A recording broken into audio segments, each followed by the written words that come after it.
Video 19. Batteries. If you are installing an off-grid system or a grid-connected system with battery backup, you'll need a high-quality battery bank. Because batteries are so important to the success of these systems and require so much attention, it is essential that you understand your options, how batteries work, how they should be installed and maintained. It is also important to understand charge controllers and gensets. We will cover all these important topics in this video. Flooded lead acid batteries. Batteries used in most off-grid renewable energy systems are deep cycle flooded lead acid batteries. These batteries can be charged and discharged hundreds of times before they wear out.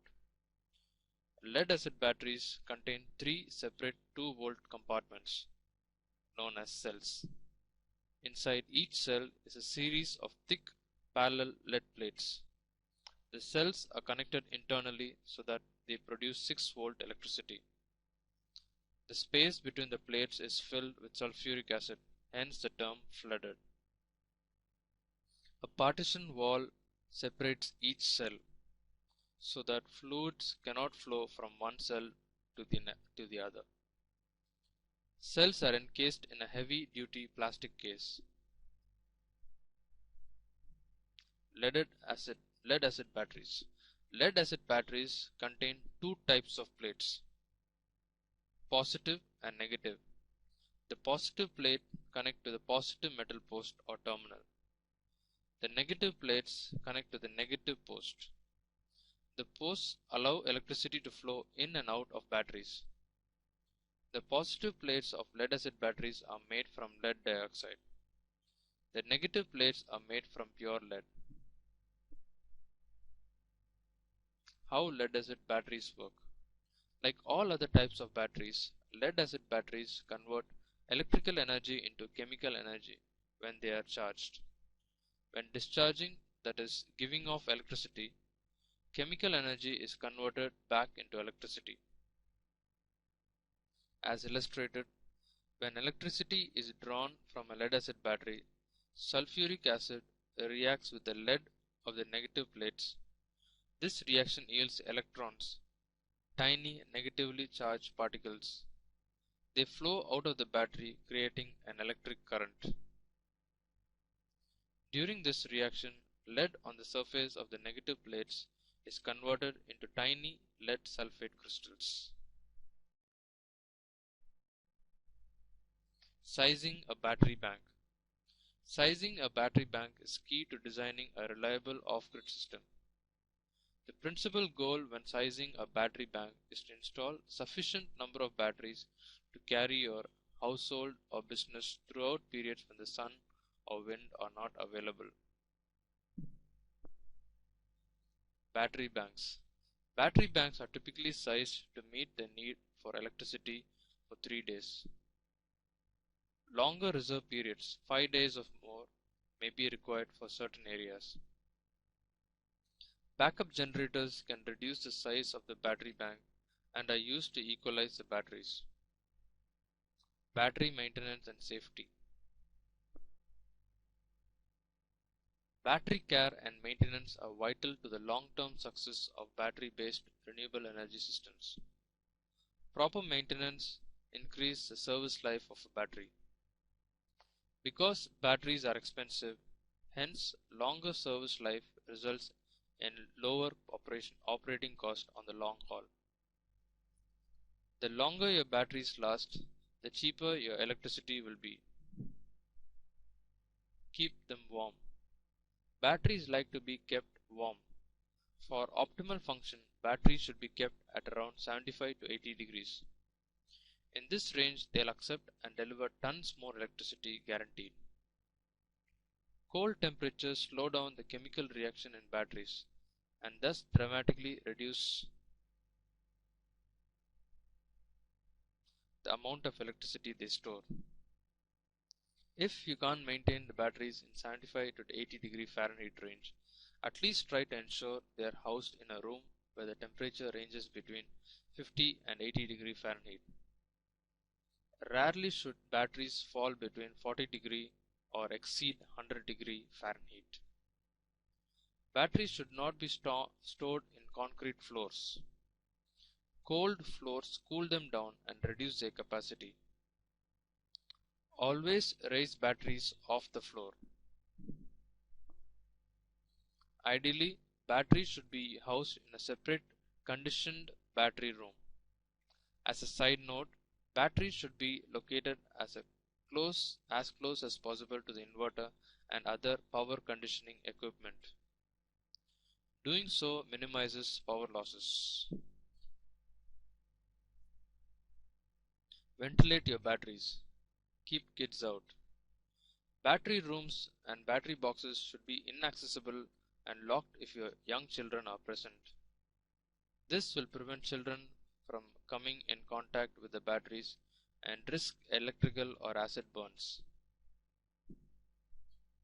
Avoiding deep discharge to ensure long battery life. Keeping flooded lead acid batteries warm and topped off with distilled water ensures a long lifespan and optimum long-term output. Long life can also be ensured by keeping batteries as fully charged as possible. A lead acid battery that's frequently discharged to 50% will last slightly more than 600 cycles. If the battery is discharged no more than 25% of its rated capacity and recharged after each deep discharge, the battery should last about 1500 cycles. And if the battery is discharged only 10%, it will last for 3000 cycles. Right? So while deep discharging reduces the lifespan of a battery, renewable energy users are more concerned with the cost of the battery per watt hour cycled. In other words, what we want from batteries is not simply for them to last a long time, but to cycle a lot of energy. Conserving energy and making your home energy efficient. Conserving energy and making your home or business energy efficient is only half the battle.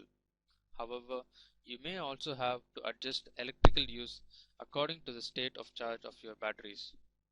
In other words, you have to cut back on electrical usage when batteries are more deeply discharged and shift demand for electricity at times when the batteries are more fully charged. You may, for instance, run your washing machine and microwave when the sun is shining and your batteries are full, but hold off when it's cloudy and batteries are running low, unless you want to run a backup generator. To keep track of your battery's state of charge, it is wise to install a digital ampere or watt-hour meter. These meters keep track of the number of amp hours of electricity stored in a battery bank each day. That is, the number of amp hours produced by a renewable energy system. It also indicates the number of amp hours drawn from the batteries. In addition, this meter keeps track of the total amount stored in a battery bank at any time, that is how full the batteries are. If the batteries are approaching 40 to 60% discharge mark, you will want to hold off on activities that consume a lot of electricity, or you may want to run your backup generator to charge the batteries. Watering and cleaning batteries. To maintain batteries, you must also periodically add distilled water. This replaces water lost by electrolysis, splitting of water molecules in the electrolyte. Water can also evaporate through the vents on a flooded lead acid battery, and a mist of sulfuric acid can escape through the vents during charging, depleting fluid levels. To prevent batteries from running dry and to ensure optimum performance, you must check battery fluid levels regularly. Many experts recommend checking batteries on a monthly basis. Others recommend checking batteries every 2 or 3 months.